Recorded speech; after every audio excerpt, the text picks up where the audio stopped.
aadan mukhtaar aadan gudoomiyaha deegaanka Kobogodo oo hoostaga degmada Baydhabo ee gobolka Bay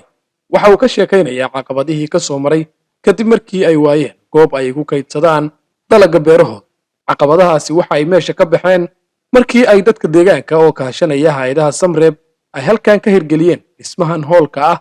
oo lagu kaydin doono dalagga beeraha. may baahideen qabatay golol uu ka shirnay iyo balka keedisan muddo online ku dib may codsi gudbiisinay Samreeb ha ku jawaabtay bulshada deegaanka Kobogodo kolkii ay codsiyo u gudbiyeen hay'adaha Samreeb ugu horeyn hay'adda shaqadoon ayaa tababar u qabatay dadka deegaanka iyagoona ka caawiyay habka dhaqaale ururinta bulshada dhexdooda iyo in la dhiso guddiga maamulka mashruuca iyada oo la marinayo madasha bulshakaab. shaqadoon may loo caawiday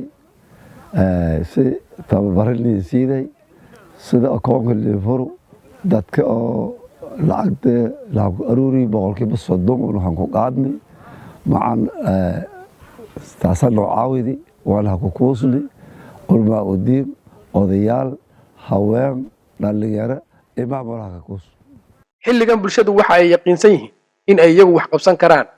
waxayna ka sheekaynayaan duruustii ay ka barteen tababaradii isxigxigay ee ay shaqadoon siisay.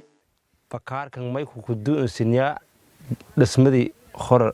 arday wal unu ka darsanay iyagu duusin wal undana oo kale leen dhisi baahu walaan hoolaan madi hormeel waan dhakan ma haysana saasah tahana ninka dhisi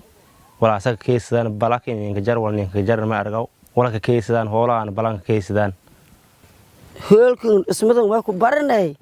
intii bulsho aan walan qabsada kor hadu kureed wala in baahan unu leed isada korn. deegaanka Kobogodo waxa uu ku yaala dhul oomane ah baahiyaha ay bulshadu qabaan waxa ugu weyn waxbarashada iyo dhanka biyaha. Kobogodo way jare ilaahay ma le oo jar baahi jarta ilaahay ma le iskoola fadaan wal kasti fadaan intii walka darsan heleedo wal nin dhasaan ilaahay ma ya diyaaran